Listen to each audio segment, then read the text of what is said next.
Assalamualaikum warahmatullahi wabarakatuh. Selamat malam sahabat pioner semuanya. Bertemu kembali di channel Ublek TV Info. Kali ini informasi terbaru yaitu tentang perubahan dari dashboard P-Network kita, teman-teman.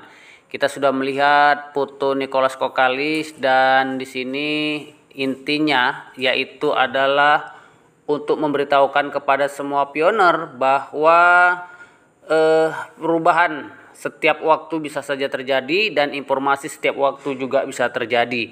Nah, di sini disebutkan dalam pembaruan beranda PAPP ya beberapa jam yang lalu bahwa dulu hanya seorang tentang sektor perbankan, sekarang perusahaan di sektor cryptocurrency dari bursa dan broker hingga penyedia dompet layanan lainnya semakin membutuhkan KYC. Nah, jadi intinya di sini teman-teman yaitu perubahan ini merupakan perubahan yang signifikan tentunya. Dan kita melihat di bawah ya itu ada tulisan Nicholas Kokkalis, salah satu dari dua pendiri jaringan Fi, menulis artikel fitur tentang verifikasi identitas bertenaga manusia di era AI atau AI ya teman-teman.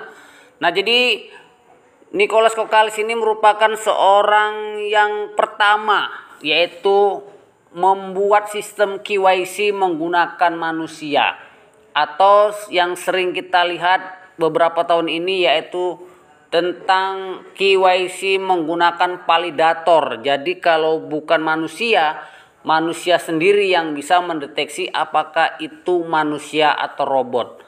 Nah, walaupun banyak kendala yang terjadi dalam menyelesaikan KYC tersebut, tetapi Nicholas Kokkalis yakin bahwa dengan menggunakan manusia dalam melakukan KYC, nah ini akan benar-benar bahwa kedepannya pemegang dari koin Fi-Network ini adalah benar-benar manusia yang tidak ditambang secara ilegal ataupun ditambang menggunakan sistem robot. Nah, jadi teman-teman di dalam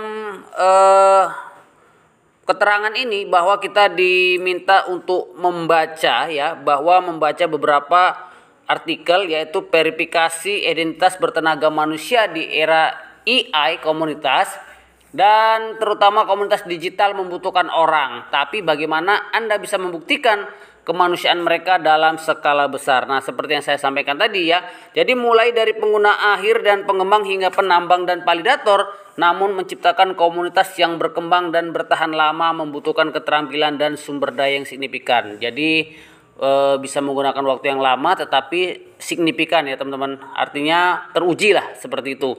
Nah, jadi mereka melihat telah dilakukan pada jaring sosial tradisional seperti Facebook dan Twitter menggunakan algoritma bertenaga AI untuk menumbuhkan basis pengguna mereka. Tetapi itu bisa menjadi masalah selama bertahun-tahun. Nah, jadi kalau menggunakan Facebook ya, kemudian menggunakan Twitter, nah ini bisa menjadi masalah selama bertahun-tahun kalau tidak menggunakan sistem bertenaga AI untuk menyortir dan merekomendasikan konten kepada pengguna berdasarkan preferensi dan perilaku online mereka. Nah, jadi jelas sekali teman-teman, baru-baru ini tawaran sebesar 44 miliar dolar yang dipublikasikan untuk membeli Twitter oleh CEO Tesla Elon Musk dibatalkan pada jam ke-11 karena dugaan prevalensi atau palsu dan bot spam yang memungkinkan oleh kurangnya verifikasi manusia. Nah, jadi penting ya bahwa Elon Musk juga bermasalah karena verifikasinya tidak menggunakan manusia. Jadi banyaknya jumlah spam membawa pertanyaan tentang seluruh nilai Twitter dengan bot spam yang berpotensi meningkatkan jumlah penayangan untuk pengiklan. Sementara membuat pengguna frustasi. Jelas bahwa AI yang ada tidak cukup.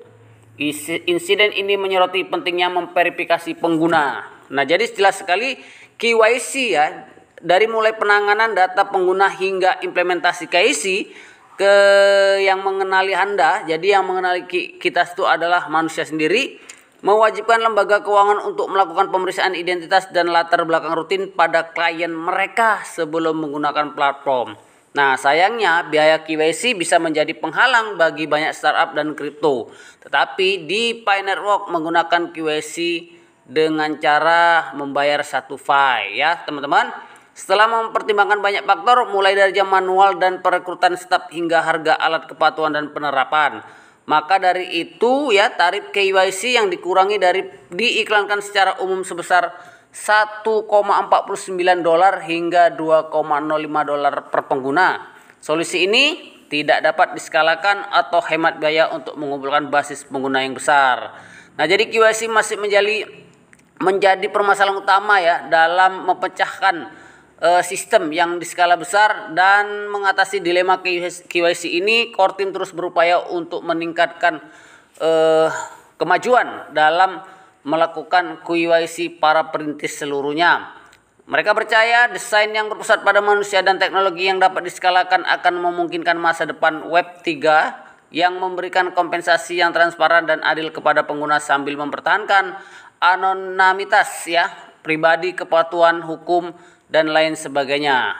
Perlu diketahui, jaringan Pi didirikan berdasarkan sintesis fakta ilmiah dan kebenaran manusia sebagai dosen ya di Universitas Stanford, PhD, dan kita mungkin berharap banyak dari mereka. Nah, jadi mempertahankan keseimbangan antara kebenaran ya untuk mendorong maju itu adalah hal yang baik, dan kemudian semuanya akan berkembang dengan sendirinya. Solusi KYC bersumber komunitas Pi Network dan solusi merancang keasliannya PKYC sebagai tanggapan atas kurangnya skalabilitas atau aksesibilitas keuangan dan jangkauan program. Nah, jadi jelas sekali teman-teman, selain mencegah akun spam dan mencegah faktor jahat, PKYC membantu jaringan untuk mematuhi peraturan hukum sambil mengembangkan komunitasnya yang berkembang tanpa hambatan.